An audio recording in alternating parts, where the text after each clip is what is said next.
Thank you, Chris. We know we've got some 70s, but we've got some 90s still next week. So Dan Grange is joining us. We're talking about all things in our yard heading into September with Associated Landscape Contractors of Colorado. I always got to get that in.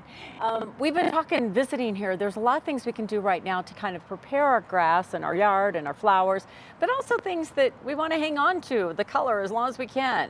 Absolutely. Yeah, one of the things that I find with a lot of homeowners this time of year is that we're just kind of tired of working in the yard. Yeah. It's been so hot, especially this summer, and things are starting to wilt or struggle a little bit.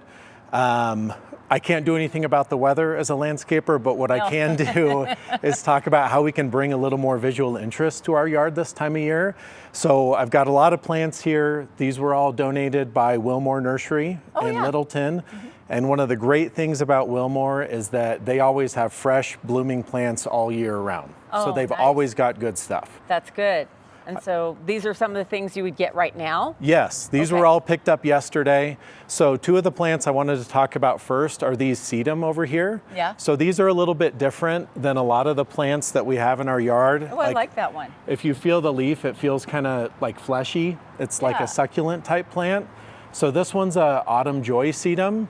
Obviously, so if they're telling us it's autumn joy, it's really good for late in the season.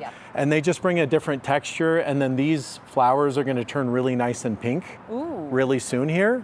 And then this one is another sedum. And That's this one, pretty. I like that color too for fall, kind of that berry color. Exactly. So a really nice dark color, and I like to pair these together. So if you have like a sunny spot in your yard, these ones look really good together. That's a good match. But you've been talking, you said you should be deadheading some of these things all summer long. Yes. It makes a difference if you do. Yes, that's right. You have some examples of that. So this one has not been deadheaded, so you can see that these ones are kind of turning brown.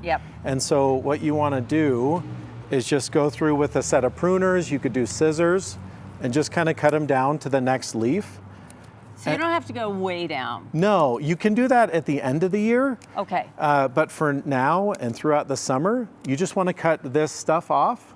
And then instead of the plant sending all of its nutrients to develop seeds, it instead sends them to do new blooms. Oh, that's great. And if you look at this one over here, that gives a really good example of what it looks like when you do deadhead. When you do it on a regular basis. So would all of these kind of make it through, in your opinion, Colorado through maybe even October, mid-October, depending on the weather? Absolutely. Yeah. So the autumn joy we already talked about, and the rest of these, they're all late bloomers.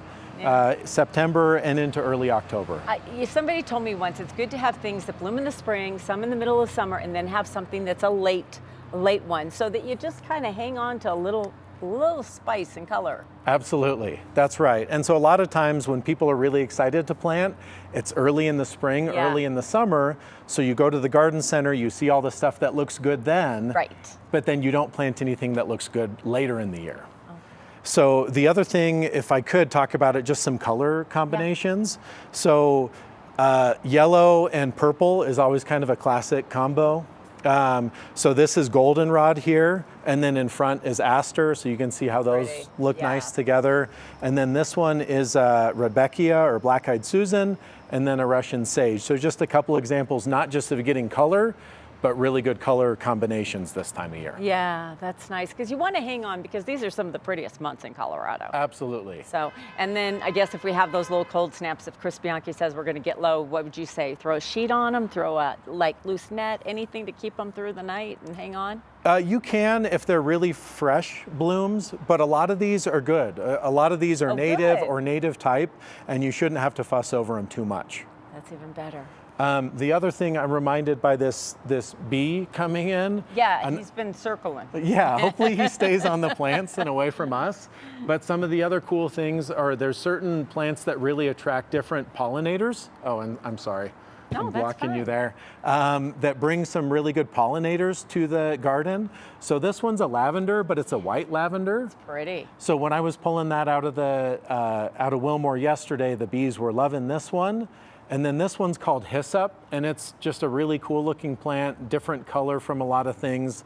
And this one the hummingbirds love. Oh, see? People want all that in their yard. Dan, thank you so much. You gave us all kinds of good ideas. We appreciate it. Yeah, thank you so much. Thank you. We'll be right back.